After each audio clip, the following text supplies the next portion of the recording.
title today is Yahweh Shebuah, which means oath. Oath. That's Hebrew for oath. And the oath is when someone severs themselves. You have entered into an oath. And remember, Yahweh says it's better for you not to vow than vow and break it. Because he is a witness that you have entered into a vow, an oath, and he holds you. He holds you to fulfill it. So it's better to not make it than to make it and not keep it. Right. Between two or more. Okay? So this is very important, but I'm gonna keep moving because I have more I need to get to. Yeshua's wrath, his deliverance, 2 Peter chapter 2, verse 4 through 11.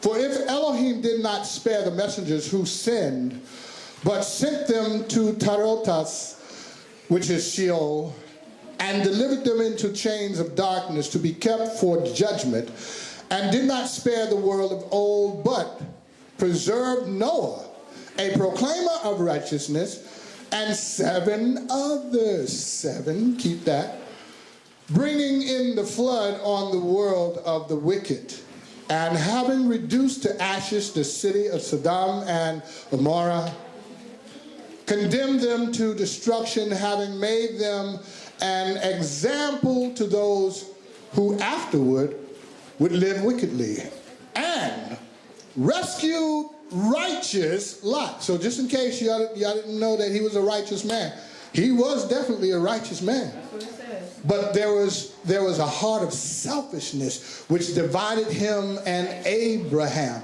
Right. What happened? Well, Abraham said, you choose. You go to the right, I go to the left. You choose. And so he chose the best. All right. And rescued righteous Lot, who was oppressed with the indecent behavior of the lawless. There goes the thought of we're no longer under the law. For day after day, that righteous man dwelling among them tortured his righteous being by seeing and hearing their lawless works. Then Yahweh knows how to rescue the reverent ones from trial and to keep the unrighteous until the day of judgment to be punished. And most of all, those walking after the flesh in filthy lust and despising authority, bold, headstrong, speaking evil of the esteemed ones, whereas messengers who are greater in strength and power do not bring a slanderous accusation against them before the master. And so, looking at, here's the key. Any place where I have in bold, always look at those things as heavy points of view. If our teams are getting ready for their study, let's let that go for a little bit. I want our teams to stay with me so they can get the word. So just in case they didn't hear me, make sure. So we're looking at deliverance, but we're also looking at the wrath of Yahweh. And so while one is being delivered, the other is there's the wrath. And so with this in mind, I want you to keep in mind, let's look at this weekend here. Over the past few days, when have we ever known North Carolina to let students out of school so early? When have we, when they thought something was getting ready to take place, this is the first time that I've seen when they were looking for a hurricane that it was 2 days before they even said it was supposed to strike. But it did cost some lives. I'll prove that in a few minutes. It cost some lives, and the numbers are not in yet. But he also saved some lives. So he wants somebody to know that my wrath is coming, but those who are waiting for deliverance, I know how to save you even during the time of trial. Yes. My promise, my oath, that I would grab you and return you to the place. I'm getting ahead of myself, but I'll get there. But I just want you to know this is where I'm kind of laying out my foundation of what is taking place, what has already taken place. We compared that to today. They said this was going to be a what? Category 5. By the time it got here, it was down to a Category 1. Who else can protect the people like the God of Abraham, Isaac, and Jacob? Come on and give him a praise in here. Hallelujah. There should be a whole lot more people ready for the grave. Hallelujah. But he brought the numbers down because of his grace. His love has already been spoken. He promised. He Shebuah. He went into an oath. Yahweh sevened himself. Let's go. Matthew chapter 16, verse 1 through 4. Here's something that I want you to really grab hold to. Yeshua said during a time, you can discern the time, but you don't know when the son of Adam is coming. So let's read that. Let's look at it. I want you to help me when I get to the red portions. That's where you read. And the Pharisees and the Sadducees came, and trying him, you know, this is where they asked him a question already. I'm already into the question. And trying him asked that he would show them a sign from heaven. And he answering said to them, when it is evening, you say, fair weather, for the heaven is red. And in the morning, stormy weather today, for the heavens is red and overcast. Altogether, you know to discern the face of the heavens, but you are unable to discern the signs of the times. A wicked and adulterous generation seeks after a sign, and no sign shall be given to it except the sign of the prophet Jonah, his Hebrew name.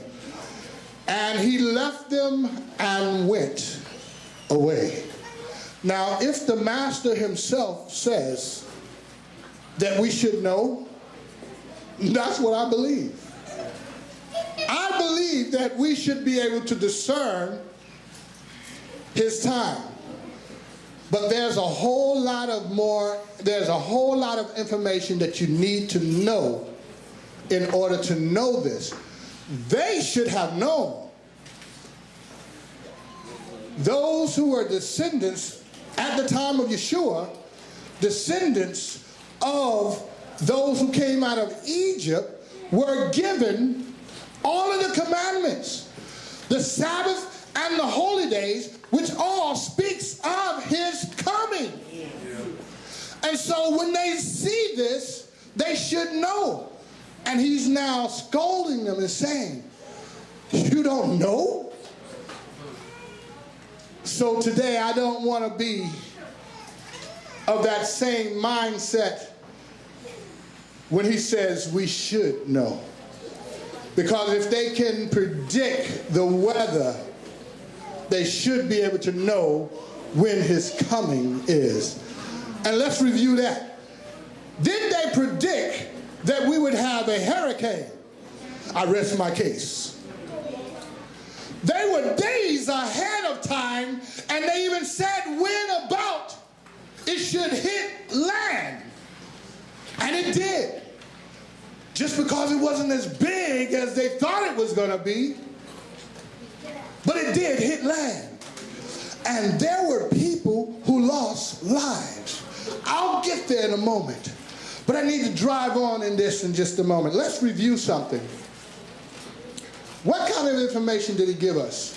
So the question is this: when will these things be? When will he return? When will we know that he's coming? So what I have is a review, only a review. I apologize because I'm just going to fly through this. I've taught on the 7 trumpets, the 7 seals, and the 7 bowls, time and time again. But time and time again, I'm going to always go back to them, because that's how we learn. We learn with repetition. As we go through information and we come back to it, that's how we learn. So, I have the 7 trumpets. I didn't bother the 7 seals or the 7 bowls, so forgive me. I'm just going to fly through this and give you this 7 so I can give you a measure of time so you can see that I'm not just talking. I'm giving stuff according to the scriptures. Now, this image is not my creation. You know, we're in a day of a lot of technology, cut and paste. Somebody who I can kind of just get some information. There's a whole bunch of them out there. Everybody's talking about it now.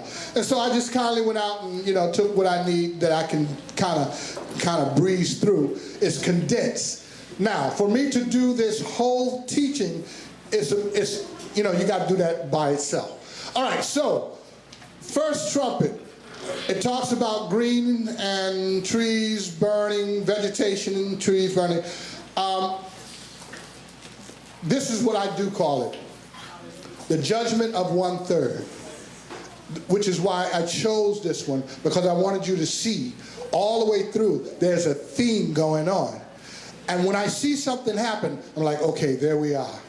Okay, there we are. Okay, there we are. So 1/3 of the grass, 1/3 of the trees burn. And this is Revelation chapter 8, trumpet 2 of the 7 trumpets. 1/3 of the sea becomes blood. 1/3 of the ship, sea life destroyed. Trumpet 3, 1/3 of the waters turn bitter. Trumpet 4, 1/3 of the sun and the moon, the stars do not shine. Trumpet 5, pestilence, beast. Trumpet 6, and this is chapter 9 that speaks of this. So this is chapter 9, verse 1 through verse 21. A 200 million man army surrounds the land of Israel and invade. They do go in on them. And then trumpet 7, deliverance take place. That is Revelation chapter 11. And so deliverance is in trumpet 7. Now, trumpet 7 is major. There are some things, these are all condensed like summaries. This is not everything that happens in each one of them. Here's another thing in trumpet 7. There is a major earthquake. It's going to be the largest earthquake in history.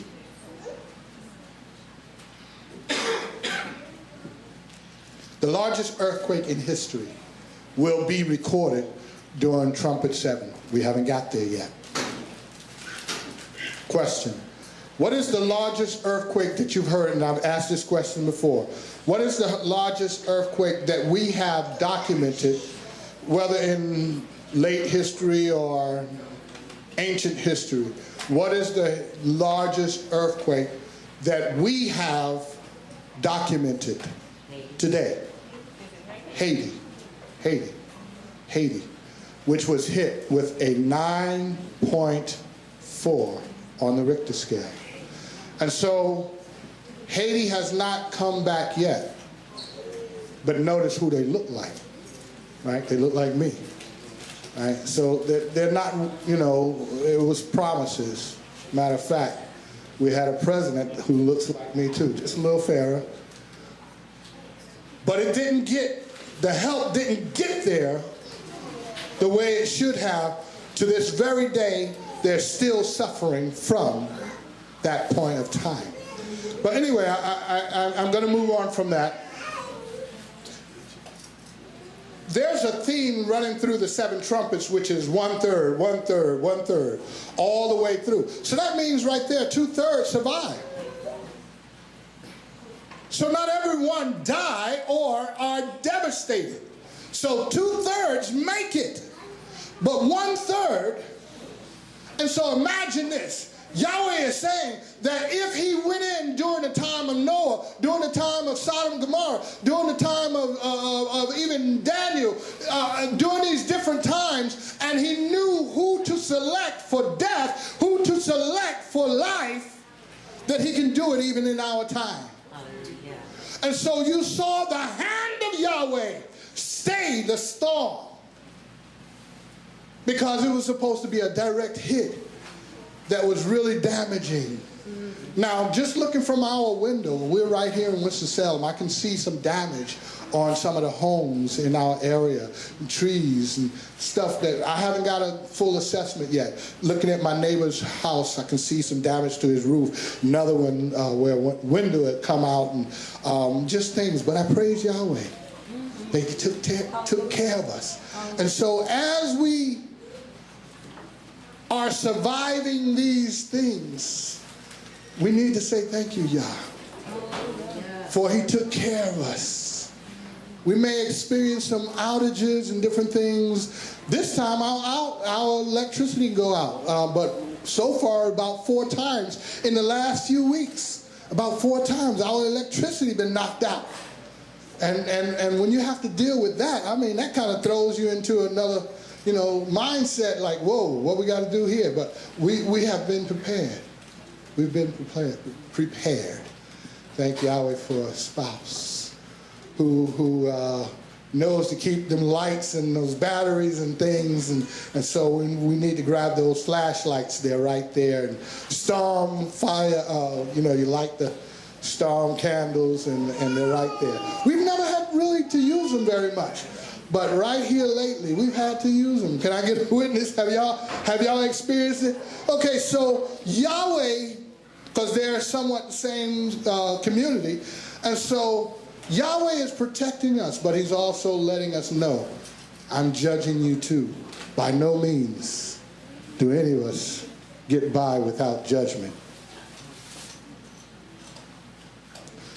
So as I go through some of these images, I want you to kind of take mental notes back to the 7 trumpets. Did you hear it? Did you read it? Did you see it? And here's a witness. Because it didn't happen in your neighborhood, don't mean it didn't happen. Because you didn't read about it, don't mean it didn't happen. Because you didn't feel what someone else felt, don't mean it didn't happen. Here's the thing. When Yahweh was delivering Israel from Egypt, that was concentrated to Egypt and the land of Goshen. The land of Goshen, being inside of Egypt, was really what felt the brunt of all of the judgment. Now it's a judgment upon the nations, so this is going to be more widespread, and more people are going to see and feel but not understand. So, as I go through, these are from news clippings, newspapers that I pulled, some with dates, some more recent than this one, but this is plankton. They always have an excuse or a reason as to why it happened, all right? Plankton that turned coca beach canal tomato soup, red returned with a vengeance. And this was reported by Jim Wayner of Florida newspaper, May 7th, 2018. So this is only a few weeks back. But my point here is red. And that's one that we read about where it says, and the waters shall turn bitter. That's only one. I found a whole lot, but I'm just giving some examples. Locusts. Those are not birds. Those are locusts. And this actual one is from 2015. I was trying to find one that was this clear for something much more recent. We're in a certain element of time. I'll get there in a moment. But in this element of time, we're seeing the 10 plagues. Who's talking about the 10 plagues? Nobody. I've not heard any pastor, any leaders talk about the 10 plagues. We're being visited with the 10 plagues again. Now, I found them. I found all 10. And I've taught on them. But as we see them, I'm revealing, okay, there's one. And so you know that that was part of the 10 plagues that hit Egypt. But these things are hitting the nation. Is everyone going to see the plagues of locusts? No? I don't think so. But a place like Israel did. A place like Madagascar, Africa, they did. England, different places. Okay? So these are just examples. Let's get back to our word here. Yaakov's troubles. Jeremiah chapter 30, verse 3 through 4. For look, the days are coming, declared Yahweh, when I turn back the captivity of my people Israel and Yehuda, Israel and Judah, declares Yahweh. And I shall bring them back to the land that I gave to their fathers, and let them possess it. And these are the words Yahweh spoke concerning Israel and Yehuda. Verse 6 and 7. Now ask and see if a man is giving birth. Why do I see every man with his hands on his loins like a woman in labor, and all faces turning pale? Oh, for great is that day. There is none like it. And it is the time of Yaakov's distress, but he shall be saved out of it. Last word that didn't make it on. Let me show you something right here. If you want to know exactly when, this is exactly when. He's telling us when. How so? He says, I'm going to turn back their captivity. I'm going to bring them back to the land. And it's going to be the whole house. Both the northern and the southern will be brought back together. I shall turn back the captivity of my people, Yisrael and Yehuda. Declares Yahweh. Declares. Another form of oath, promise. So he's making a declaration again and saying, I'm going to do this. And so he said this to who? Abraham. He repeated it to Isaac, and then to Jacob. Jacob's gone now, so he's speaking to Jacob's house. What is he saying? I shall bring them back to the land that I gave to their who? Fathers, Abraham, Isaac, and Jacob. And let them possess it. Who? The northern and the southern kingdom. Yisrael and Yehuda, the whole tribe. Now, let's just hypothetically say, for those who say that they are from the tribe of Judah, and they are Jewish, and they reside in the land, where's the other tribes? There's 12 of them. How is it the whole house when they all claim to be Jewish? So if they all say they're Jewish, where's Reuben? Where's Gad, Naphtali? Zebulun, where's the other tribes? So not until all tribes are there, this will not be fulfilled until all 12 tribes are represented. Now, according to Revelation chapter 7, I see 144,000 named which is 12 times 12. So the 144,000, all 12 tribes will be there. But going beyond that verse, it also says, plus a number that no man can number. Hallelujah. Can we give Yahweh a praise right there? Hallelujah.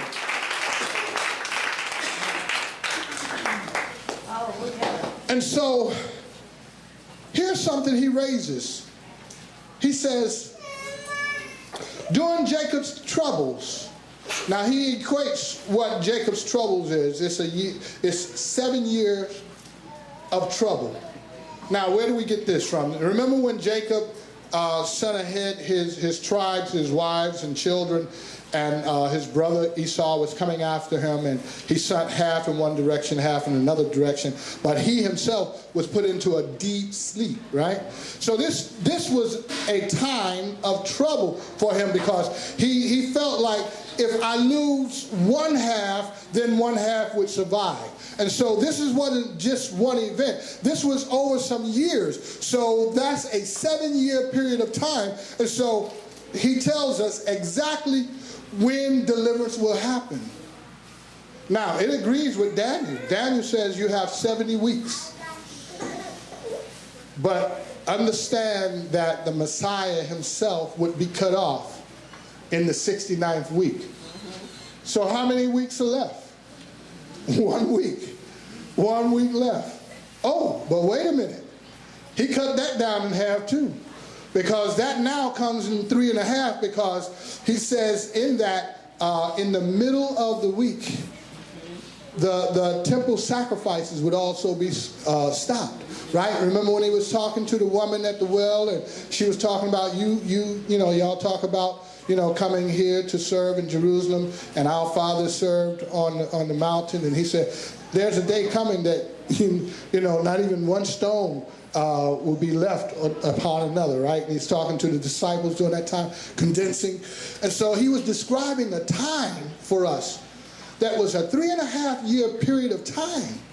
And so, according to Revelation, according to Joel, according to 1 Thessalonians chapter 4 and 5, we see these elements of time. Revelation chapter 12, chapter 16, chapter 6. We see these times, but we may not fully understand the correlation of the times.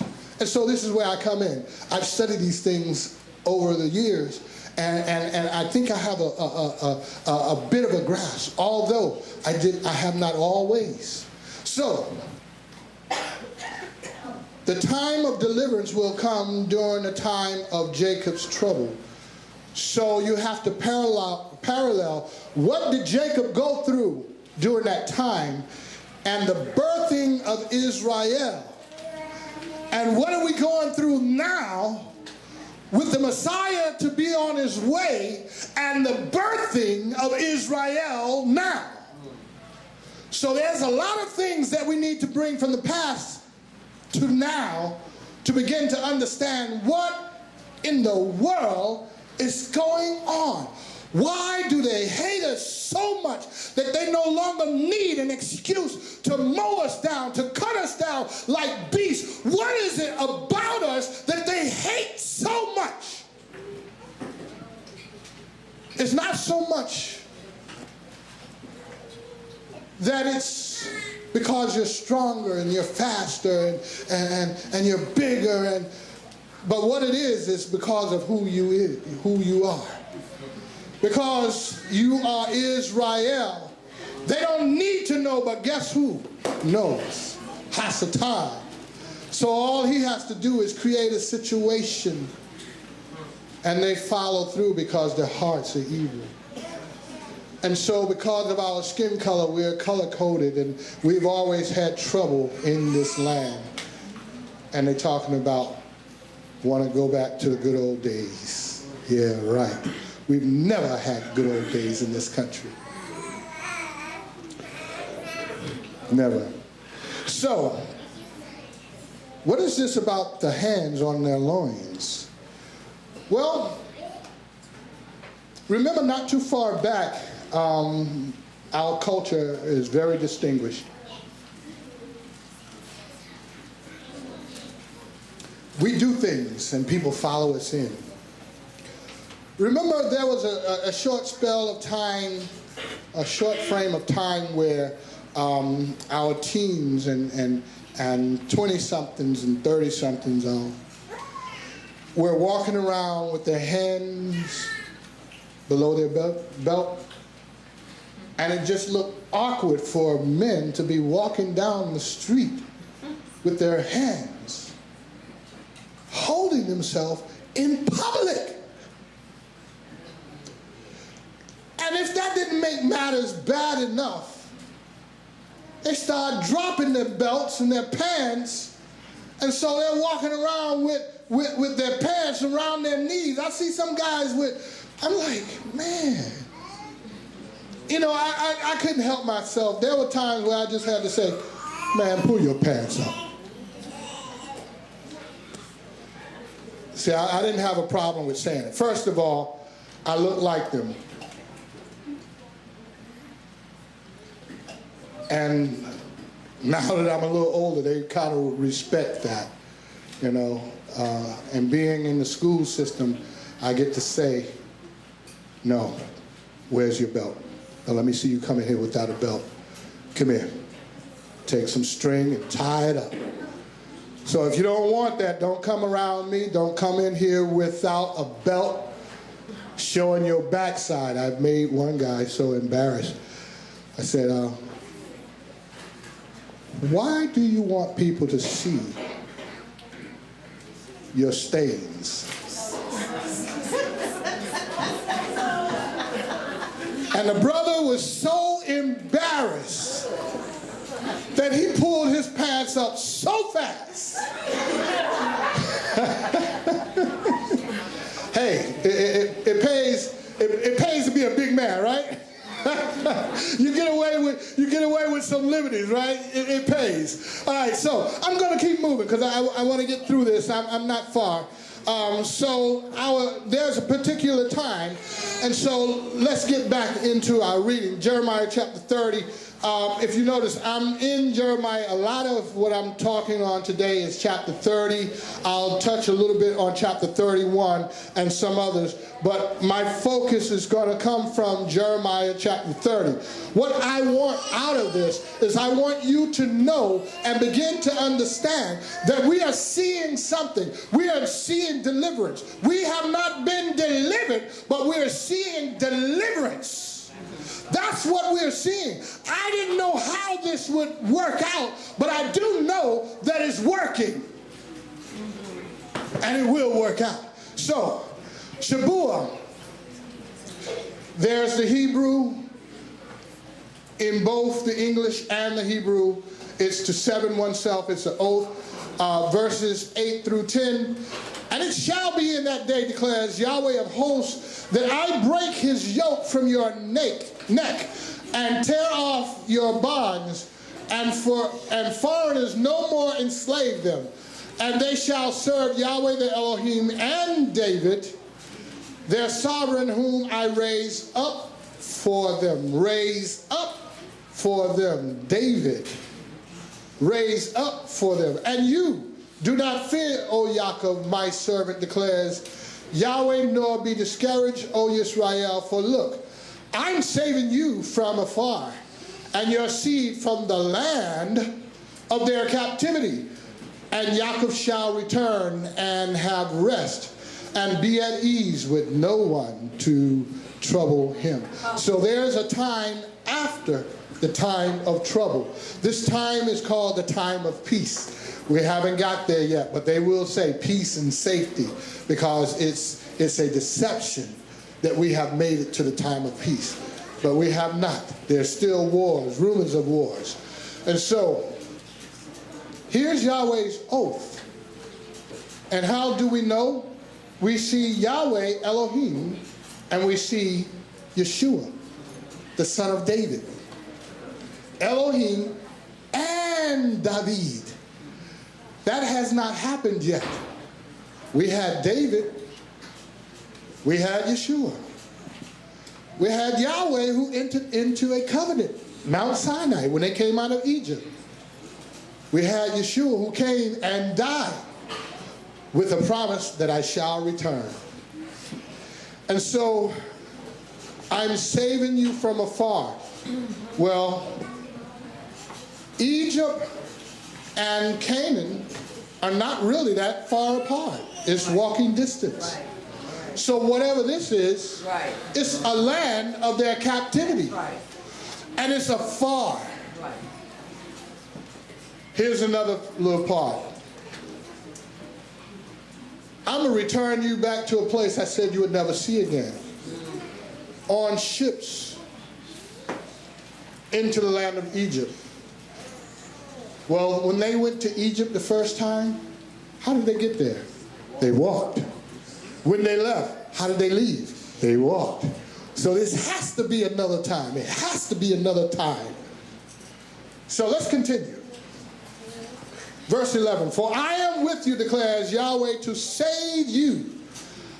Though I make a complete end of all the Gentiles where I have scattered you, yet I do not make a complete end of you. But I shall reprove you in judgment, and by no means leave you unpunished. So we have to go through it too. But Yahweh knows his from not his. Yahweh knows deliverance from wrath. Yahweh knows his people from not his people. But there's something funny about his people, because they was also called not a people, but now are the people. So these things, these subtle turns, we got to keep up with and know that he knows who we are. He also knows where we are. So let's look at something. I've noticed over the years, y'all know I've been doing this a lot of years, tracking scripturally events, what's going on in the world, what's going on with our cultures, black and brown. I've been keeping up with these things. So it's giving me a sense of what's going on around us. So what do we have here? To the far right, we have a brewing hurricane, which is called, it's already been named, Helene. Another one called Joyce. Another one which is very close, called Isaac. And then we should be familiar with Florence, because this is what we are experiencing at this time. It's not finished. Then there's one that is brewing that's just to our west, which they call a developing, is 70% there, but they call it a tropical development because it has not reached full status of hurricane. And so, excuse me. So I noticed a pattern years ago, but this one confirms it as well. Here's North America, South America below. Here's the American continent. But to our right is Africa, the continent of Africa. They're forming off the coast of Africa and following the slave trade. I think that's noteworthy. Absolutely. Noteworthy, because they're following a route. And there's something else. I know you can't see it from where you're sitting, but there's a lot of little islands down in here that, because they're talking so much about North Carolina and United States, they're not talking about a whole lot about the other little islands that these 400-mile hurricanes are coming through and just demolishing. Look at Puerto Rico. They still have not come back from last year, Maria. Right. So all of these islands that are experiencing experiencing what we're experiencing, before we experience, what about the people? What about the lives? And we have a President Trump who is saying that Puerto Rico was a success. Over 3,000 people lost their lives. What kind of success is that? With promises undelivered. I'm going to keep going. So I see this Atlantic Ocean and these storms that are just coming through as soldiers. Some time ago I taught Yahweh's army. That's part of his army. Pestilence is another part of the army. He uses everything. He uses the weather. He uses the animal kingdom. He uses man. He uses what he chooses. Never think he just used man. That's not it. So while we are getting hit in North Carolina, this is to our west, further west. China, Hong Kong, you see it's the China Sea. And so here's Wednesday where this hurricane, we call it hurricane here, but they call it typhoon, Maghut. And if you track the dates and you know what date we are now on the 15th, and look where it's at, the Philippines. Okay, so here's another one that's beyond us. But this one, they said was a category 5 already. 500, and let me just go ahead and read this. So I put it up there just so I didn't have to try to remember it. On Friday, the Philippines raised the highest alert level in its northern province that has a population of more than 3.7 million people. Maghut is the 15th storm to batter the Philippines this year. The country is hit by an average of 20 typhoons every year. This particular one is 550 miles wide. Now they said Florence was what, 400 miles wide? So you can see we got hit with a category 1. They got hit a few hours ahead of us with a category 5. So I'm just giving you I'm giving you a window of look, this is what's going on around us in the world. We're all human. And we're all going through judgment at the same time. And that's this weekend. That was this weekend.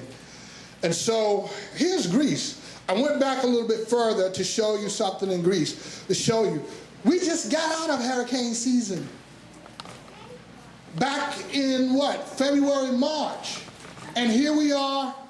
And see, they minimize it. They minimize it by saying, season, like this is what happened every year. Right. It's the season for hurricanes.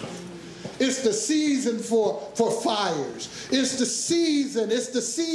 And so, you know, when I first started studying about his return, I didn't understand how things would happen and people didn't know. But according to Matthew chapter 24, it says it would be as in the days of Noah. They did not know until the rain came and took them away. Right. And so if all of these things are going to be happening, how is it that we're not going to know? This is how. This is where this message comes from. Because people don't know we are going through the judgments of Yahweh. So, Greece, a wildfire that claimed 26 bodies, that was only in this article. There was another article that had 60, another one that had 20. I just grabbed one. Tightly huddled discovered 26 bodies tightly huddled discovered near Athens Beach, July 24th, 2018. And so, look at the fire and look at the people, residents. Where's that fire going? It's going toward the people. How so? Let me show you. When I was looking at this during this time and I was keeping up, these people, as they were being interviewed, it looks like fog and they're just at the beach, right? These people ran. This is fire smoke.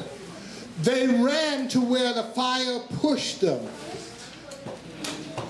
And a couple said, it was as though the fire chased us into the water. And it did. Because look where a whole lot of them ended up.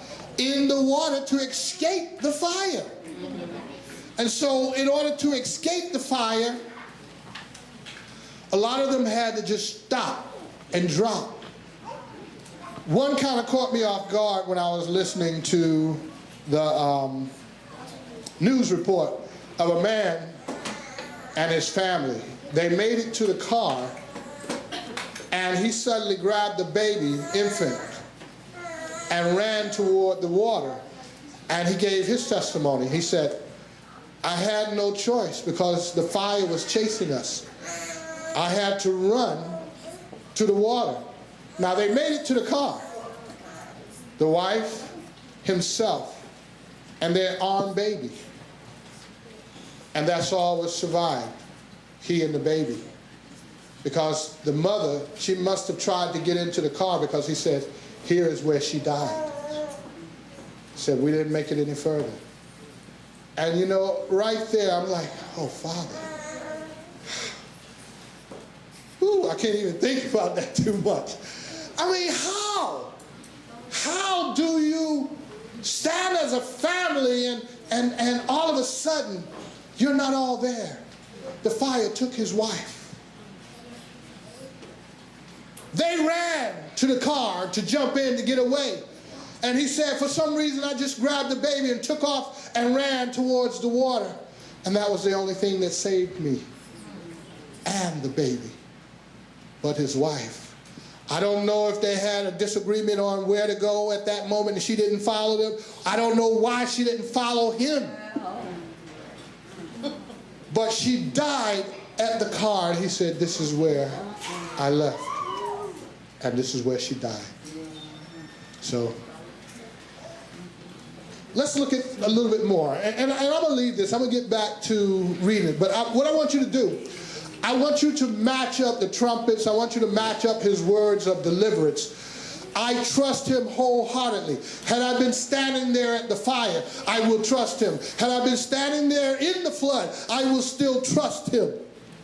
This is where my mind is now. And even had Florence came on in, as I was asked earlier this week, what do you think, Rabbi? I said, Yahweh is going to protect us. He will protect us. And so that's my belief, that he will protect us. And so, this one is still fire and water, flash flood strikes Athens suburb 3 days after the wildfire devastates nearby towns, July 26th. And so there was more than one place that were burning in Greece. But again, just for an example so that you can see. Here's what John was talking about, which is why I selected this one as well. And in that day, a third of the cars, let me say it correctly, a third of the ships will be destroyed. I just understood that this year, some months back, that this is what he saw. John, looking at these vehicles, didn't know that we call them cars, but he knew that they were vehicles of travel. And this is what he saw on the Isle of Patmos, even 1/3 of the ships. And so what you're seeing and what you have been seeing is little glimpses around the world and around us. These things are happening. If it doesn't happen in your neck of the woods, then praise Yahweh. But it is none the same. It is happening. And Greece, Athens, one of the major players in world events. Again, let me just kind of share on that note. Yahweh is protecting you. Here's another theme that I noticed, that a lot of the places that are being hit and struck are coastline townships, cities. A lot of the townships that are being hit, what you saw in Greece, that was a resort, upper crust resort area. Notice y'all didn't see anybody that looked like me in there. But these people pay a lot of money to get prime real estate and to be able to go to these resorts. When they say resort, that means you got to have a lot of money to get here. You're going to pay a lot of money. Now, if you're coming, we don't really want you to come. But if you're coming, just know you're going to pay some good money to get here. And so we'll accept it. We'll accept you then. But these coastlines are getting hit. And who usually have prime real estate? I mean, our communities are not the ones. Now, we've had them. But they play their little games because they know that people are paying good money to build right off of the water. Beachfront property? Come on. Prime real estate. And I'm not saying that that's the only place getting hit, but that's the first place to get hit. And so you see the evidence of what does happen. So, Jeremiah 30, verse 14 through 17.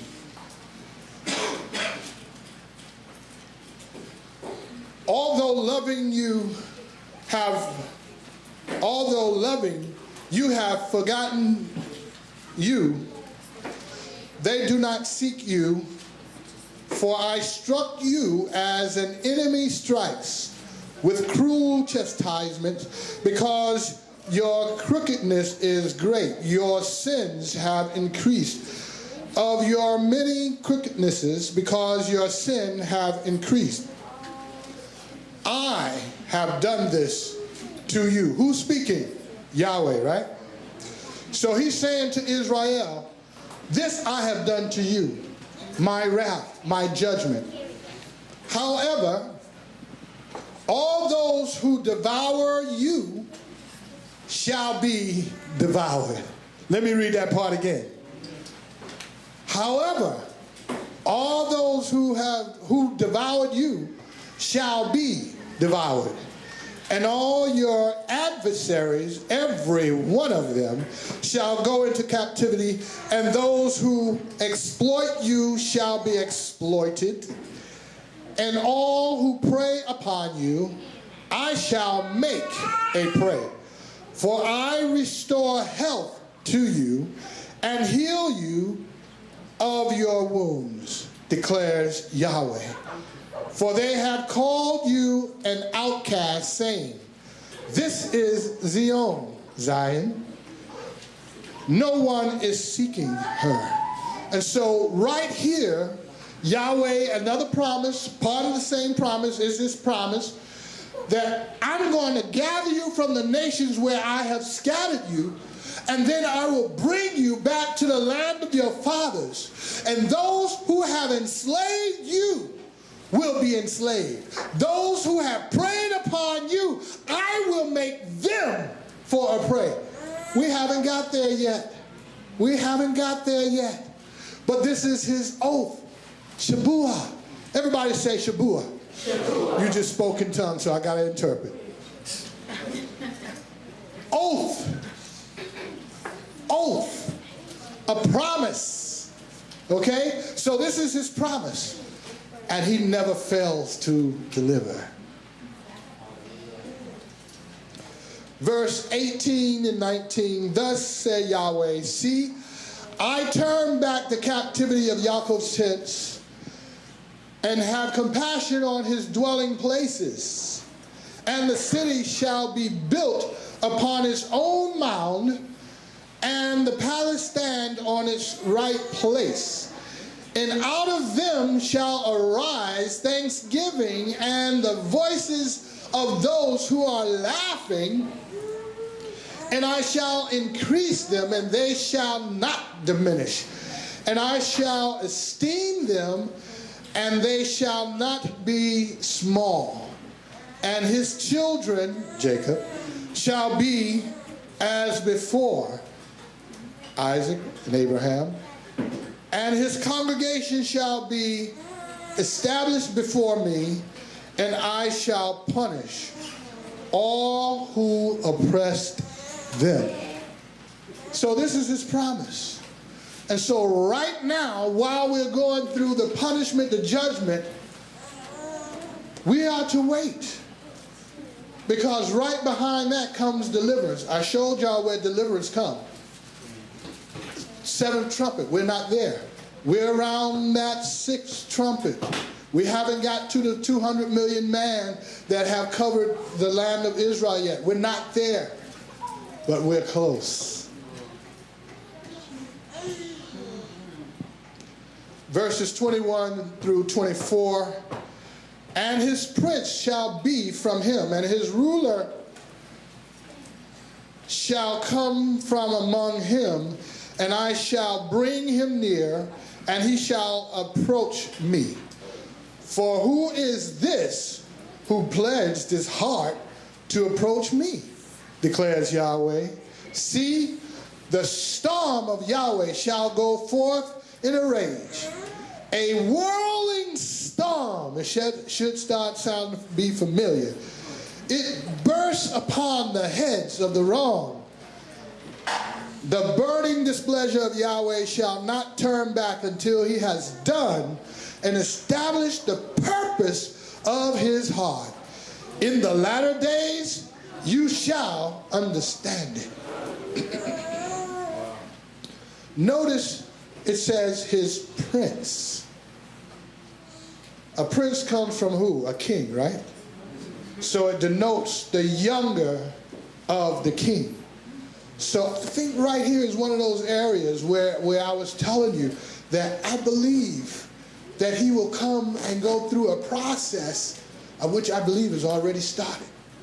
So I won't go back through all of that. But I believe that deliverance is on its way, because I see everything is happening, and it's happening for a reason. And so it says, but in the latter days you will understand. So I know no man knows the day nor the hour of the coming of the Son of Adam, right? And so right there, only Hebrews who study certain things will understand that. You don't get that. You don't understand that there is one day out of the 7 feast days, out of the 7 feast days, there's one that we don't know when to start the celebration, because it happens on the first of the month of the Hebrew calendar, when you see the moon begin to crest and move. That's the one that we don't know when it's going to really happen.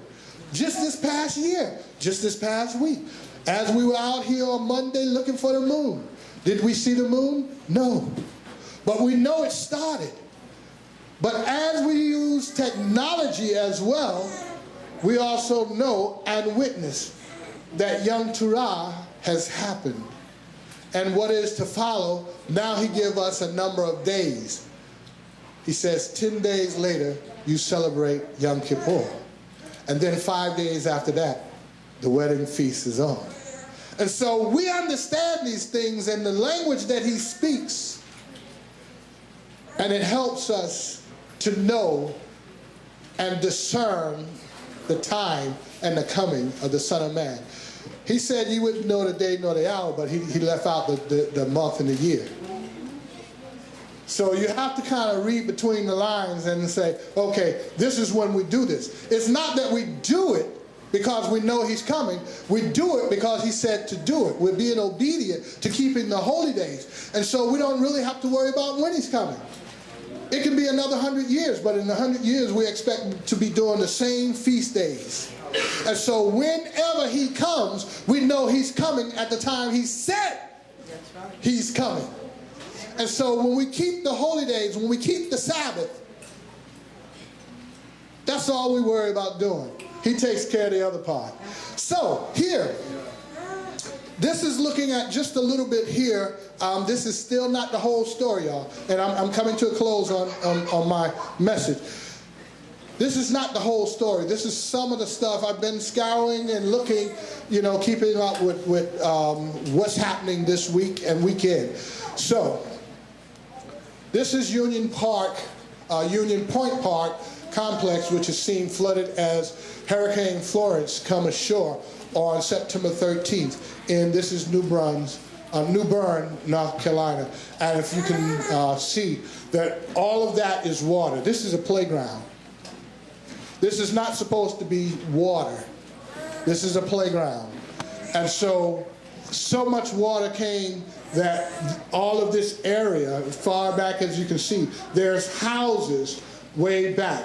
So you know that those houses are also in flooded areas. Here's another look.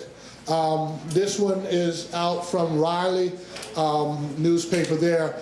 A mother and infant in North Carolina are dead after a tree fell on their home. They are among the first fatalities of Hurricane Florence. The Wilmington Police Department said yesterday, that the two were killed when a tree fell on their house. The father was transported to the hospital for treatment. No other information was given. A third person died in Pender County. According to Pender County Emergency Management Director Tom Collins, the woman was at her home in Hampton or Hempstead. And so this house that you're looking at is the exact house that this tree fell on. Man and his wife, not what I was talking about earlier. This is a separate one. A man, his wife, and their infant was in the bed sleeping. He escaped with minor bruises. They took him to have him checked out, but what they're doing here is they're trying to get to the wife. And as I followed this story up, I saw the firemen as they were out on the ground huddled together in prayer because they broke down after seeing the wife and the baby smashed. And so here's a man who went to bed at night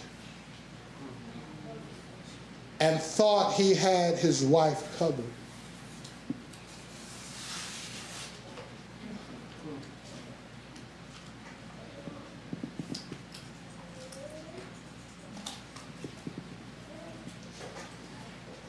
You're not strong enough. We're not strong enough to hold on in the face of Yahweh. When judgment comes, I don't care how strong, but his judgment is his rule. And when I see things and read things like this, I'm married. I have a family.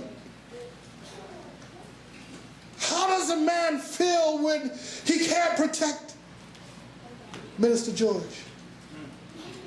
How does a man feel when he's powerless to protect the ones he loves?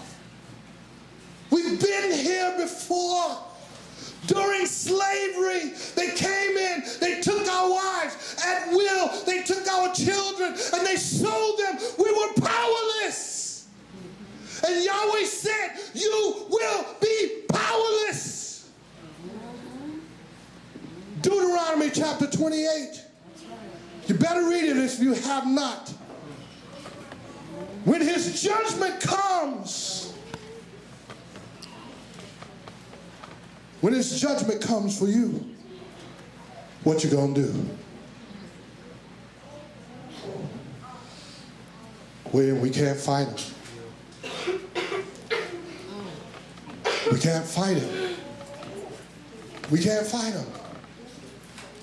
So what we do now is we walk according to his promises, so that when his wrath comes, that he says, pray that you can escape in the time of wrath.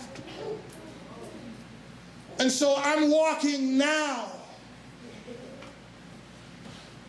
so that I can protect myself and my family, because I have Yah on my side. So I'm walking it out now because I know that the scripture says, I will visit the sins of the fathers on the third and the fourth generation. That's right. I have grandchildren I have to look out for now. I cannot afford to sin. So what must I do? No sin. Absolutely. I must learn what is sin. I know it sounds strange, but I got to learn what is sin. Sin is what? The transgression of the law. That's right. So it's just that easy. That's right. Learn the law. When you learn the law, walk it. In the day that you understand your transgressions, repent and return. And when you repent and return, in the time of trouble, then he shall hide me. Yeah. Hallelujah. We got to understand his word. His word is not just happening. His word is ever present. In the time of trouble, I need his help. In the time of trouble, when that tree fell on that man's house, he needed the help of Yahweh. Thank you, Father. So I must do this now before trouble comes, because I'm going to tell you, in the back of my house is forestry, trees. And I've seen it over and over, where trees have fallen that clearly would hit our house, but it went in the other direction. I have 3 of nice, huge trees out there right now that are laying in a different direction, but they could have just as easy been on top of my house. There was a long limb, about longer than this room, that just this year fell down as well. But it went back the other way. Didn't even come near our home. And so I thank Yahweh that we are walking this out together. That when I can't protect my wife, that he can. When I can't protect my children, he can. He's strong enough. So here's another image of what's happening in the streets where there should be cars. There's boats, people being rescued, and I'm going to move on through this. Here's another image. This goes back to earlier this year, February 24th, Louisville, Kentucky, Ohio River flooding right off of I-71. As you can see, that's not where water should be.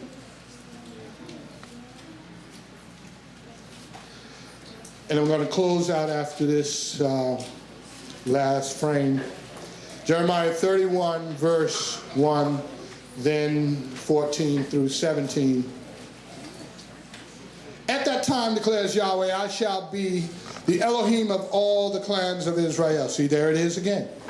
All the families of Israel. And they shall be my people, and they shall come in and shall sing on the heights of Zion and stream to the goodness of Yahweh, for grain and for new wine and for oil and for the young of the flock and the herd, and their being shall be like a well-watered garden and never languish again. Then shall a maiden rejoice, the 10 virgins, 10 maidens, Then shall a maiden rejoice in a dance, and young men and old together. And I turn their mourning to joy, and shall comfort them, and shall make them rejoice from their sorrow, and shall fill the being of the priest. Oh, I thought it was no more priests. Well, if this is when he comes back and he talks about priests, it must be still priests. With fatness, and my people shall be satisfied with my goodness, declares Yahweh.